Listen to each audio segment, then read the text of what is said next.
No episódio de hoje, o Miguel pede desde já desculpa aos mais sensíveis de estômago, o Gonçalo compara foguetões com paladinos num torneio medieval e eu abro uma nova secção de eletrodomésticos na FNAC. Vai partir a nave espacial.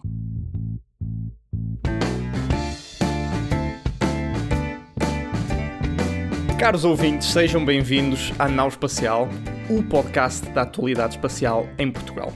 Eu sou o Tiago. Eu sou o Gonçalo. E eu sou o Miguel. Isto em que agora nós introduzimos e dizemos nossos nomes não funciona também por vídeo, porque toda a gente já consegue ver quem é que nós somos, não é? Mas nós mantivemos a tradição dos tempos em que só fazíamos áudio. Pois é, hoje estamos sem a Lígia, mas temos um episódio recheadinho de informação, porque não há como escapar. Hoje vamos ter de falar sobre as missões Artemis e para isso temos o nosso... Não é um enviado especial, mas vamos chamar o nosso especialista. Miguel, passo-te a palavra. Epá, agora puseste-me peso em cima, quer dizer, especialista nas missões lunares. Se ao menos fosse enviado especial e fosse convidado pela NASA para ir lá ver o lançamento, não, nada disso, pronto. Artemis 2, pessoal, é verdade, vamos lançar humanos de volta para a Lua, finalmente. Com um asterisco. Asterisco, não vão aterrar, mas sim, mas vamos para a vizinhança da Lua, portanto, nem sequer vão orbitar a Lua, na verdade, coitados, vão fazer aquilo que se chama uma Free Return Trajectory, que é, eles saem da Terra e a trajetória em questão já implica que eles vão voltar à Terra se tudo correr bem.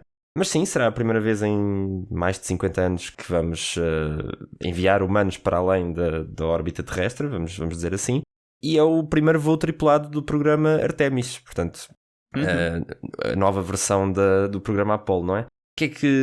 Por onde começar, não é? Isto é um tema tão grande. Primeiro, se calhar, a parte da atualidade. Portanto, o que é que já aconteceu, o que é que vai acontecer, porque é que estamos a falar sobre isto hoje?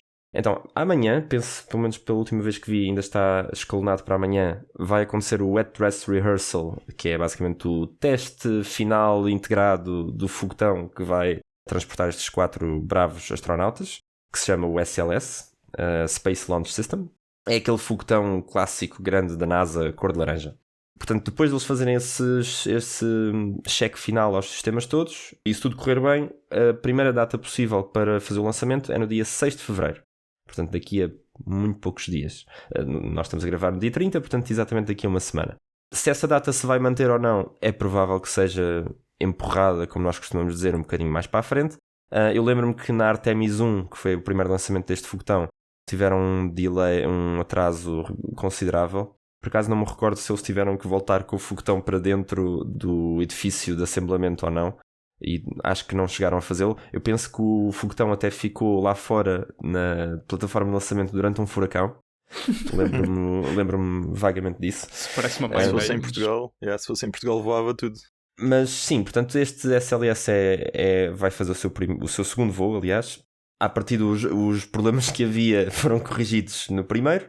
Portanto, é normal que as coisas agora corram um bocadinho melhores. Por outro lado, é a primeira vez que levam humanos a bordo. Portanto, há muitos sistemas novos, especialmente na cápsula Orion, que é a cápsula que vai no topo do foguetão, que ainda não foram testados. Como, por exemplo, a Sanita. Já lá vou. Este é o plot do Big Bang Theory, não é? O plot do Big Bang Theory. Da teoria do Big Bang, Porque sim, o Howard, que era o engenheiro, foi à Lua para arranjar a Sanita, basicamente. Não, foi à estação espacial. A Lua não foi à estação espacial, sim, porque ele tinha feito o design da Sanita.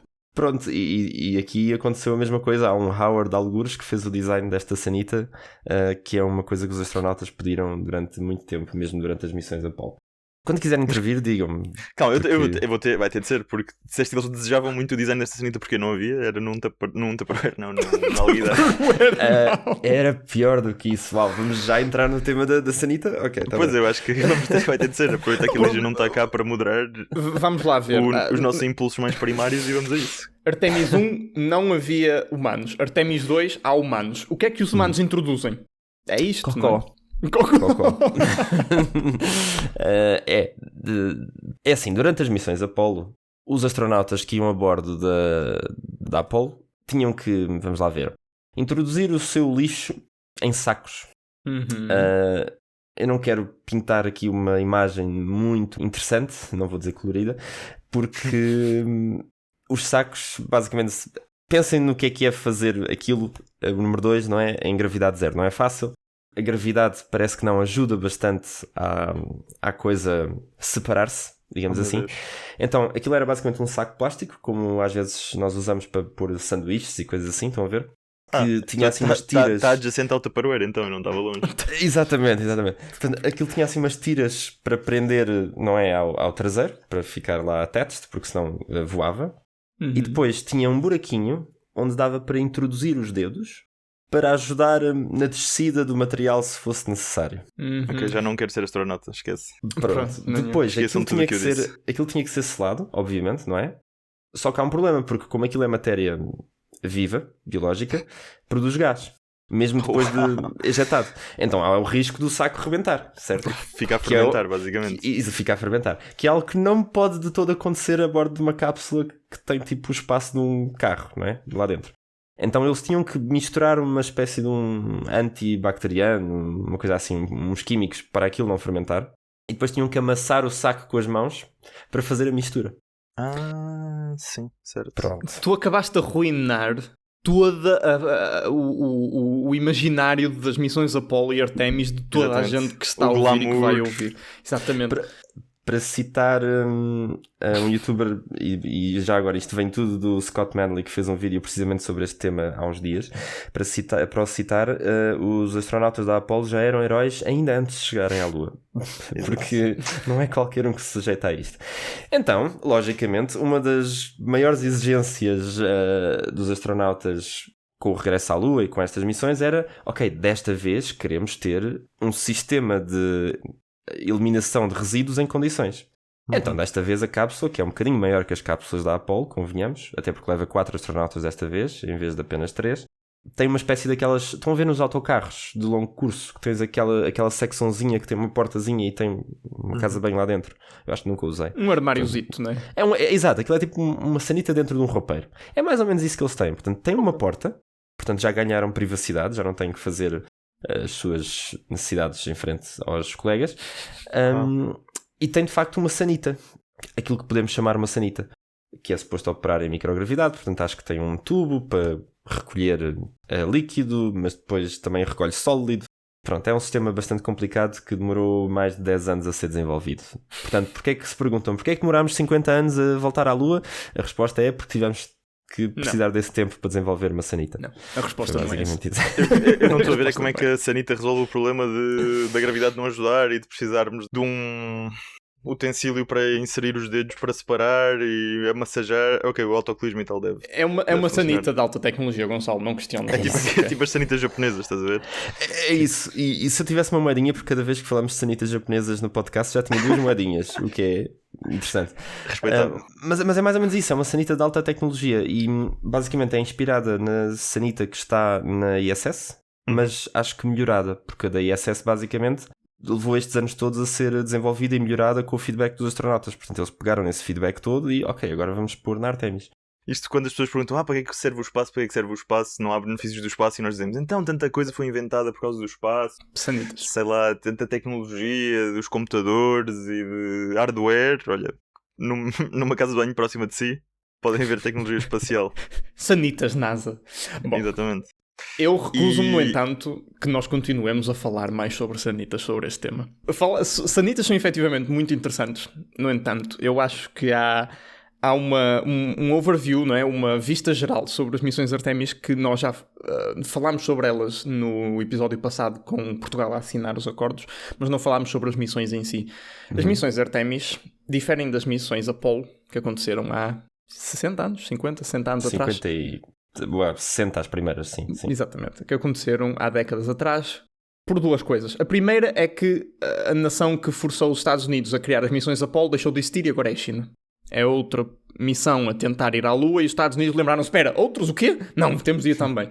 Mesma coisa que aconteceu na década de 60.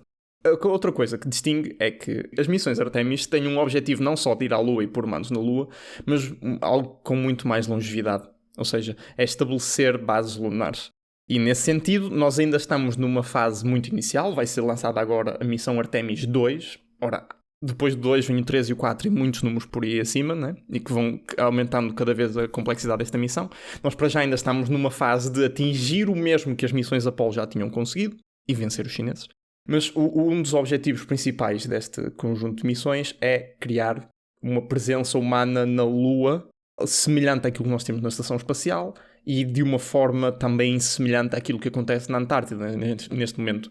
É uma zona em que é muito difícil de chegar, as condições de vida são muito difíceis e que as pessoas vão estar lá isoladas durante muito tempo seguido. E, portanto, neste sentido, se as pessoas se perguntassem o que é que isto traz de novo, o que é que as missões Artemis fazem de novo, é isto, é levar um pouco mais longe a perspectiva de chegar à Lua. Também queremos ficar e depois ver o que é que acontece. Sem dúvida, Tiago. E esta segunda missão tem um papel crucial nisso, porque obviamente é preciso validar se os sistemas de suporte de vida, comunicações, coisas do género, portanto, tudo aquilo que envolve de facto pessoas está ou não a funcionar. E por isso é que eles, se calhar, neste caso a NASA, está a ser cuidadosa e não vai tentar a alunagem já neste primeiro voo tripulado, que é para fazer uma espécie de baby steps, não é? Tal como o programa Apollo também fez. Pequenos passos, não vamos querer fazer tudo de uma vez. Portanto, este voo é para testar a cápsula, para ter certeza que a cápsula está em condições para suportar humanos.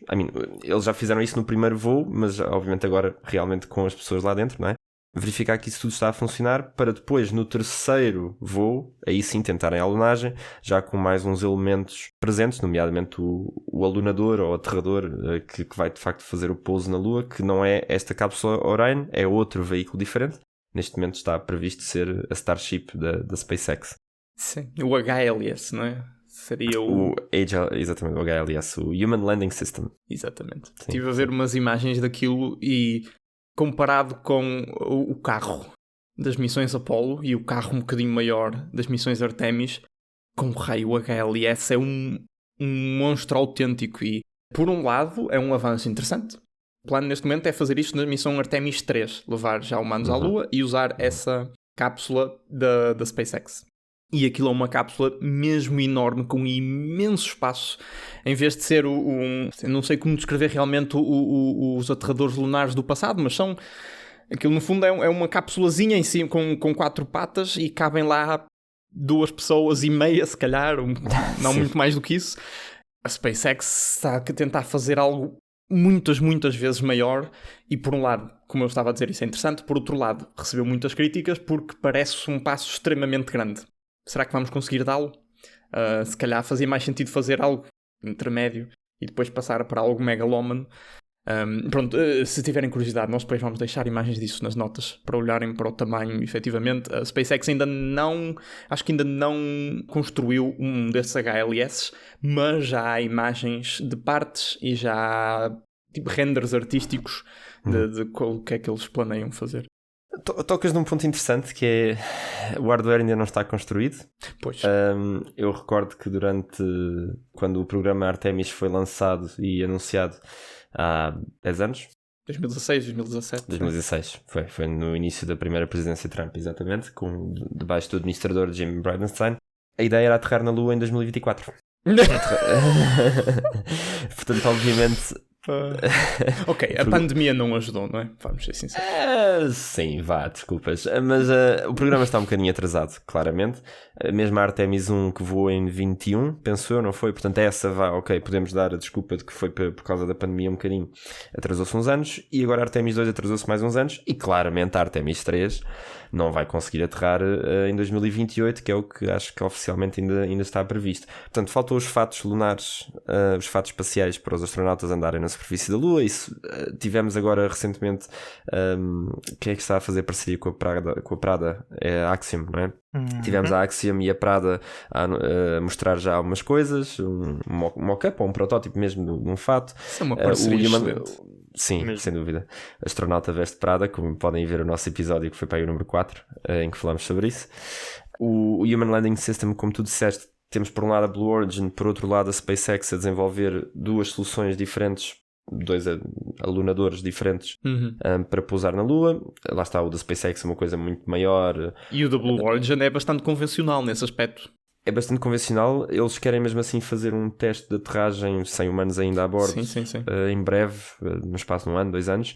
E quando fizerem esse teste vai ser a maior coisa que alguma vez aterrou na Lua. Portanto, mesmo esse já é uma escala um bocadinho diferente. E tem tudo a ver com esta questão de pôr humanos de forma mais permanente e mais sustentável na Lua. E para isso, quer queiramos, quer não, é preciso massa. Massa, quilos, ok?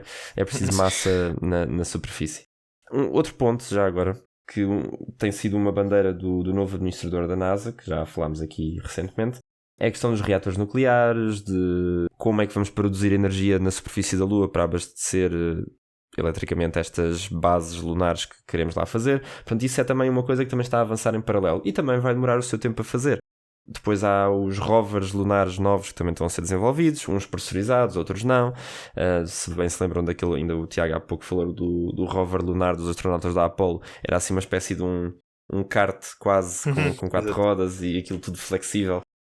Os novos serão coisas um bocadinho melhores, novamente incorporando o feedback dos próprios astronautas que lá estiveram na Lua e que querem, por exemplo, posições mais elevadas. Pareceria com a Rolls-Royce.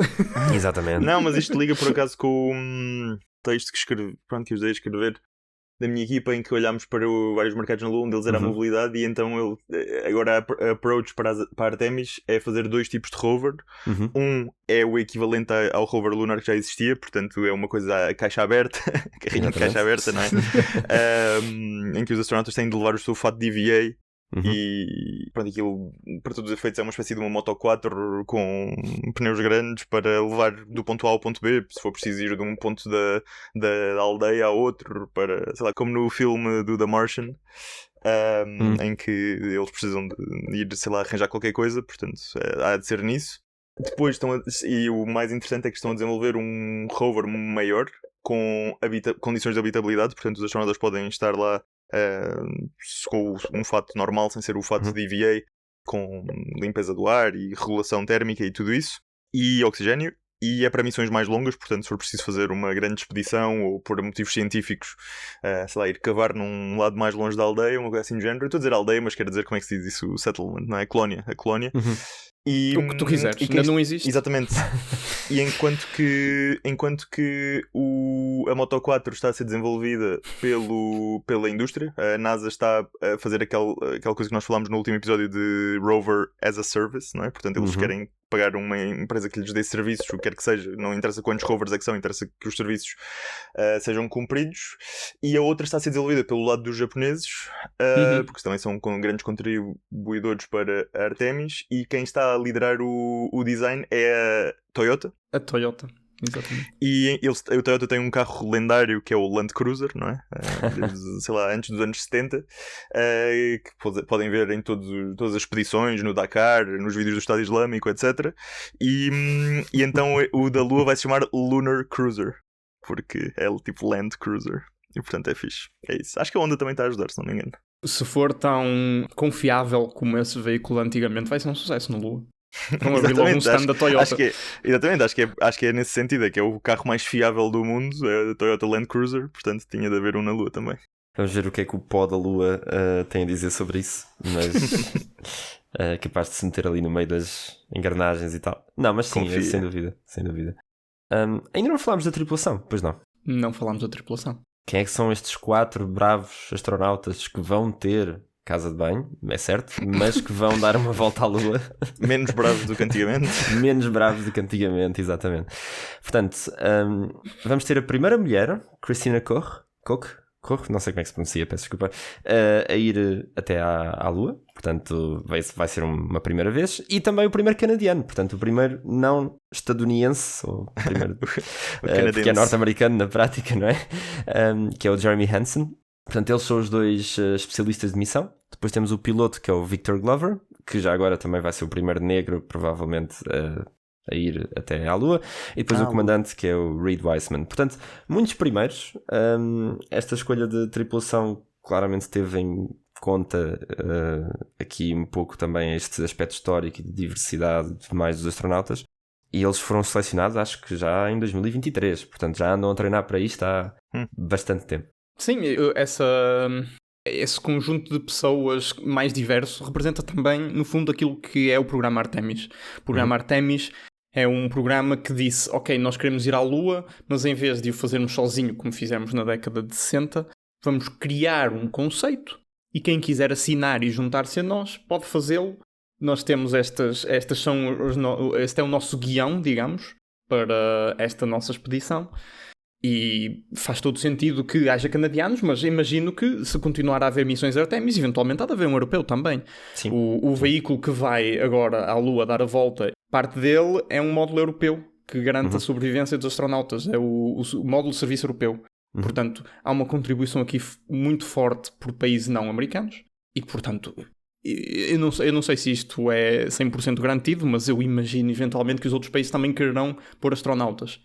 A JAXA e a ESA, certamente.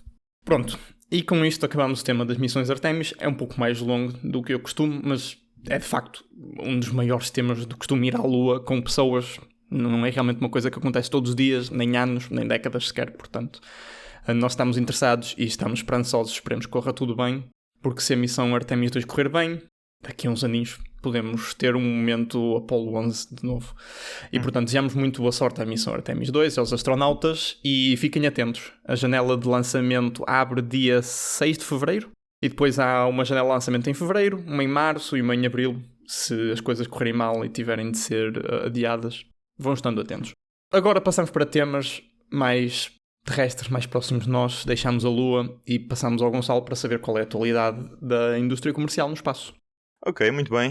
Trago talvez 2 tópicos assim muito rápidos que já partilhei inclusive na story da nossa conta do Instagram, Nau Espacial Pod. Convido-vos a seguir. O primeiro é um follow-up da conversa que tivemos há 2 episódios sobre o facto de a constelação de comunicação de satélites da Amazon ter tido não é um rebranding, mas ter uma atualização do nome para Amazon Leo. Antigamente era conhecido como Project Kuiper. E saiu uma notícia nestas semanas que surpreendeu toda a gente na indústria espacial, exceto os que sabiam, como costuma, que foi que a Blue Origin, portanto, a empresa do Jeff Bezos, equivalente à SpaceX, que já mencionámos aqui, está a fazer o seu lander para a Lua também, o seu aterrador, alunador, mas que o seu negócio principal é desenvolvimento de foguetões, lá chegará, para competir com a SpaceX, anunciou que ia desenvolver a sua própria constelação de telecomunicações numa subsidiária, pronto, o nome do projeto é TerraWave. Isto foi algo que foi recebido com alguma surpresa. Porquê? Porque parece, em primeira impressão, que será algo que irá competir com a Amazon, com a constelação da Amazon. Sendo que a Blue Origin, acho que o Jeff tem mais ownership da empresa, portanto detém mais da empresa e tem um papel mais executivo, e a Amazon, entretanto, já está diluído com muitos acionistas e tudo mais, com muitos detentores de ações. Portanto, as pessoas ficaram um bocadinho tipo, isto é uma tentativa de competição, é canibalização do mercado, o que é que está a acontecer? Lendo o press release, o anúncio da Blue Origin acerca deste projeto, ficamos com as ideias um bocadinho mais aclaradas. Esta constelação vai ser constituída de 5.408 satélites com ligações ópticas, portanto os satélites comunicam entre si com lasers para passar informação uns para os outros. A maior parte deles, 5.200 e tal, se não me engano, vão estar em órbita baixa, LEO, que é aquela órbita que está a ficar saturada por ser a mais próxima da Terra, não é? É um círculo menor, portanto menos espaço tem, entre aspas. E é onde estão todos estes milhares de satélites da SpaceX e onde estarão da constelação chinesa, etc. Portanto, é aquela órbita que nos preocupa do ponto de vista de lixo espacial. Mas também terá alguns satélites muito potentes na órbita média, que é uma órbita que geralmente não aparece nestas conversas. É uma órbita que é mais ocupada pelos satélites de navegação, tipo GPS e adjacentes. Mas eles vão ter aqui uns grandes satélites que vão agir como intermediários e que têm muito mais potência. Algo interessante do ponto de vista de performance é que permite comunicação de até 6 terabytes por segundo de qualquer ponto da Terra, portanto é surpreendente e é simétrico, portanto o download e o upload são ambos de 6 terabytes por segundo no máximo. Claro que pronto, depois depende de algumas coisas, isto é o valor nominal máximo. E também nos permite perceber esta comunicação que eles estão a apontar a servir tipos de clientes muito específicos. Empresas, clientes empresariais, data centers e governo. Portanto, aplicações civis e militares dos governos. Enquanto que a Amazon Leo está mais direcionada para o uso civil, corriqueiro, de privados, sei lá, se querem ir acampar e ter internet, ou se têm, sei lá, um negócio que tem caminhões a passar em áreas pouco servidas. Isto também, a Amazon Leo será o que utilizarão. Isto aqui estamos a falar de um serviço muito mais premium, é um nicho de mercado que a Blue Origin, neste caso, está a tomar a iniciativa de conquistar à partida. Sabemos, por exemplo, que os data centers, não é, existem em vários países, em bairros inteiros e grandes zonas rurais que estão a ser ocupadas com data center, no meio do deserto e coisas assim do género. Portanto, é algo que está a produzir também muitos gases de efeito de estufa, e é um bocado aquela coisa, sempre como o AI, sempre que uma pessoa pergunta qualquer coisa, ele começa a beber água. Portanto, temos aqui umas implicações ambientais interessantes, e pelo volume de dados que isto se vai comunicar, estamos a ver em que sentido é que a Blue Origin prevê que a indústria dos data centers se vai desenvolver. Finalmente, é só dizer que o lançamento destes satélites está previsto para o quarto trimestre de 2027, portanto, a começar lá. Presumivelmente isto será porque a Blue Origin vai querer lançar os seus próprios satélites com os seus próprios foguetões, tal como a SpaceX, claro. Enquanto que os da Amazon já, se não me engano, já aconteceu serem lançados por Falcon 9, da empresa concorrente à partida, se considerarmos a Amazon parte do chapéu de chuva do Jeff Bezos, que é um bocadinho humilhante, na verdade. Portanto, até lá teremos bastantes notícias, esperemos, dos foguetões da Blue Origin, que terão de estar operacionais para levar estes satélites. Sim, e também poderão participar nos programas Artemis. Já agora, os foguetões da Blue Origin serão mais um foguetão que a NASA terá ao seu dispor para levar coisas para a órbita, levar coisas para a Lua. Voltando um bocadinho ao tema atrás só por um segundo, ao dar aos comerciais, ou às empresas, o desenvolvimento destas máquinas, a NASA também, ou o governo dos Estados Unidos, também procura ter redundância. Portanto, se tiveres duas empresas a fazer a mesma coisa, a algumas alturas dá de jeito de usar uma, outras alturas outra. Mas pronto, voltando à internet, isso é interessante por duas razões. A primeira é que se tu estás a fazer um tipo de internet com essa rapidez e exclusivamente para esse tipo com serviços para esse tipo de clientes como data centers, tu agora, se conseguires, por exemplo, painéis solares, tu consegues pôr painéis solares num data center no meio do nada e ligar o teu data center por satélite e podes só deixar um data center no meio do nada sem chatear ninguém. Ok, provavelmente precisas de água, como tu estavas a dizer, para os arrefecimentos, mas torna a possibilidade de pôr data centers em zonas isoladas e que podem, exatamente, e têm menos impacto para a vida humana. Outra coisa que eu acho interessante é que, não sei se já foram à FNAC nos últimos anos, mas agora às vezes vêem-se lá antenas da Starlink. Exatamente. Daqui a pouco a FNAC vai ter de abrir uma secção de terminais de internet por satélite, não vai? Eu não tinha isso no meu bingo para os anos 2020. Então também deve ter uma secção de routers normais, não é? Daqueles que ligam por cabo, portanto. Sim, com o D2D, se calhar depois vais deixar de ter essas secções. Sim, é verdade. E até ligando à Missão Artemis, já que é o tema principal do episódio, se calhar não Missão Artemis, mas em geral lá chegaremos. Algo que a indústria ainda não deu o seu parecer, mas no LinkedIn há muita discussão, são os data centers no espaço.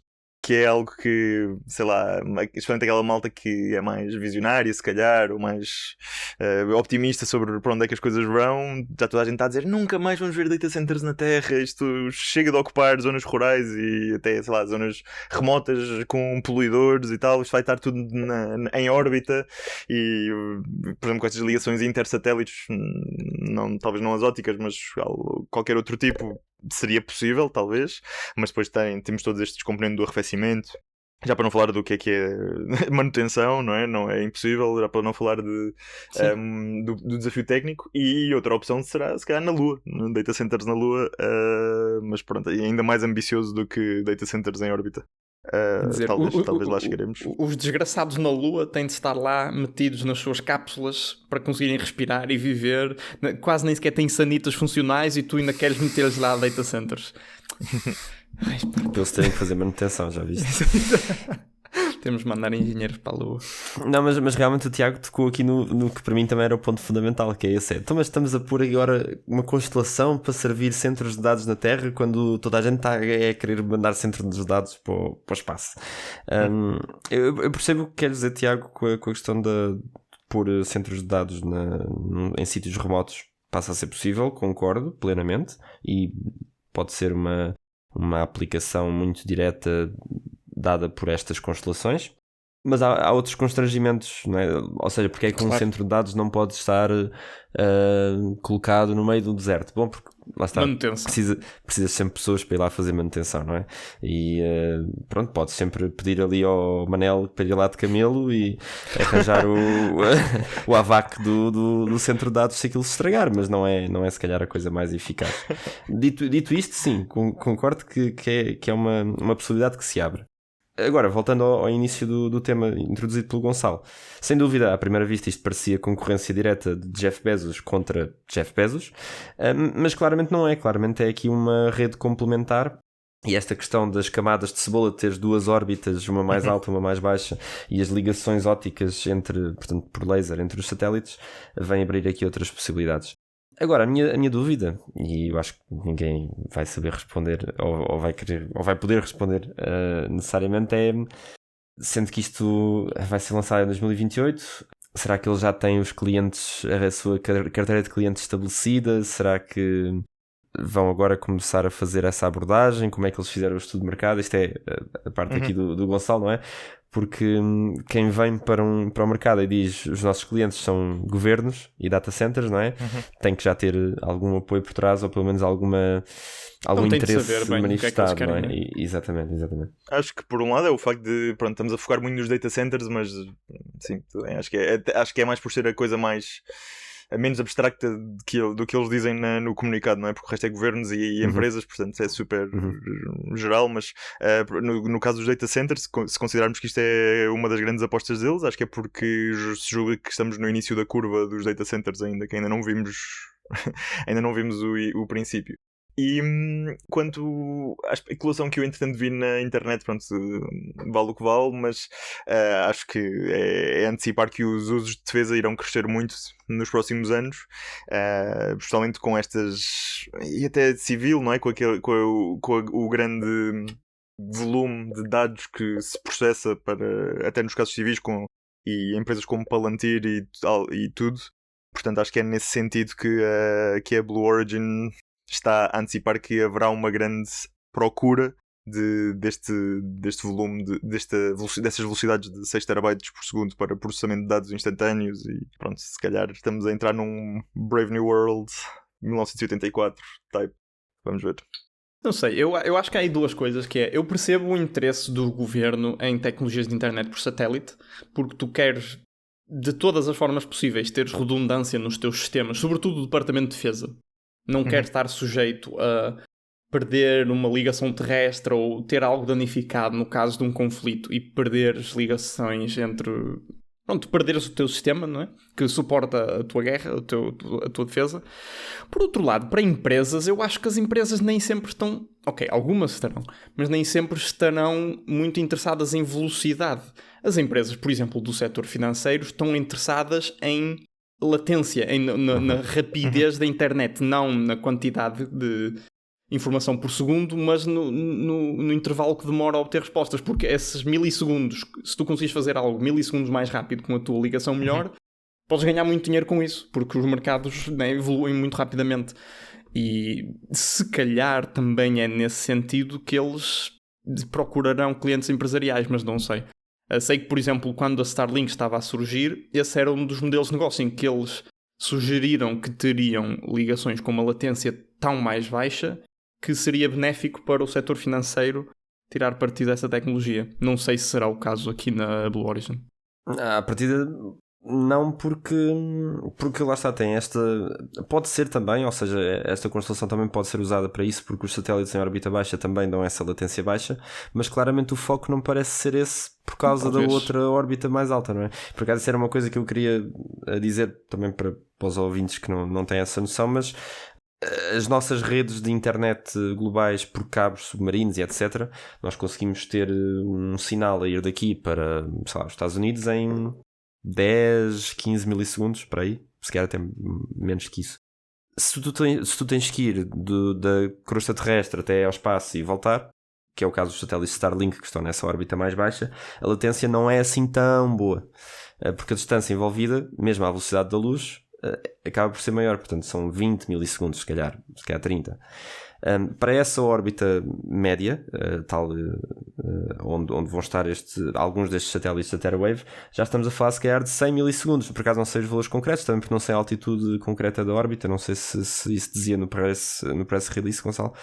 Mas, portanto, essas aplicações de latência mais baixa, usando esses satélites, não serão úteis. Portanto, eu concordo, eu acho que aí é mais mesmo para para os nichos de empresas, governos, etc., que precisam de de volume de dados muito grande. Pois. E também que precisam da redundância e de sistemas seguros, porque parece que não, um satélite em LEO é abatido com alguma facilidade, ok, são milhares deles, pronto. Um satélite em MEO já não será assim tão mais fácil, se bem que qualquer arma anti-satélite chega lá à mesma, não é por aí, mas são um bocadinho mais robustos também a envolvimentos de terceiros, não é? Talvez seja por aí, não sei, mas aqui já é especulação pura. Sim. Sim, e fechando só este tema, a maior parte deste tema é especulação de 3 engenheiros aeroespaciais que, enfim, não são os maiores especialistas neste tema, não é? Convenhamos. Ok, mencionar aqui um dos grandes convidados que tivemos nas últimas temporadas, Tomás Cruz. A sua empresa parece que anda às compras. Tem piada porque quando se fala do ambiente de foguetões aqui na Europa, os microlançadores e tal, frequentemente a Exploration Company é adicionada à conversa, apesar de não terem um foguetão, não é? O que eles estão a fazer, eles especializam-se em cápsulas, portanto, por exemplo, acho que o Tomás estava a desenvolver, não era um sistema de propulsão pequeno para a Lua, algo assim do género, não é? Eles estão a desenvolver outros. Ao mesmo tempo têm as cápsulas para ser usado por astronautas ou ser usado por experiências científicas. Acho que o flagship, portanto, a coisa assim mais entusiasmante que eles fazem é exatamente ser uma cápsula reutilizável para astronautas. E a pergunta era sempre, então, mas vão pôr isso em que foguetão, não é? O único foguetão aqui no Ocidente que neste momento leva astronautas é o Falcon 9, tem a sua própria cápsula. Starship será idem, não é? Para a Lua temos os respectivos foguetões e as respectivas cápsulas, portanto como é que isto vai acontecer? Não se sabia muito bem.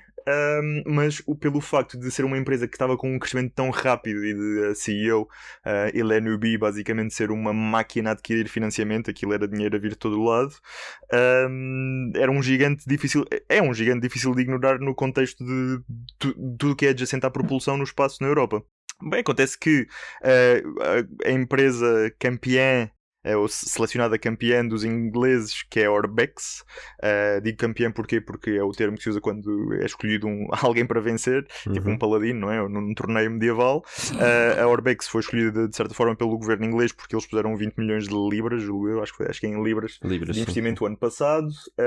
Isso permitiu-lhes distanciar-se da competição, Skyroar e outros. Entraram na corrida dos lançadores da ESA com o Skyroar e todos os outros, mas na seleção final de 5 foi o único do Reino Unido que ficou. E agora de repente sai nas notícias que puseram uma letter of intent, portanto uma carta manifestando o seu interesse em vender. A Exploration Company está em conversas para esta aquisição. Está muito velado e opaco, porque é confidencial, obviamente, mas a CEO da Exploration Company já veio dizer que vão respeitar o roadmap e os objetivos estratégicos do Reino Unido, porque já falámos até num episódio há muito, muito tempo. A estratégia do Reino Unido diz completamente concretamente que uma das partes mais importantes do seu ecossistema espacial vão ser os lançadores. Até tinham investido em spaceports, que entretanto não tiveram o desenvolvimento que se estava à espera. E pronto, veremos como é que isto vai progredir, se os reguladores vão aceitar esta aquisição, se vai correr tudo bem.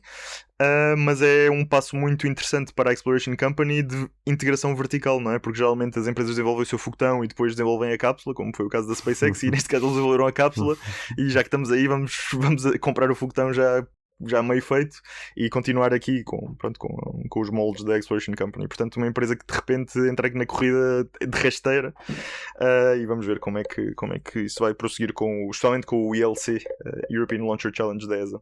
Vai-lhes dar fogo, diria eu.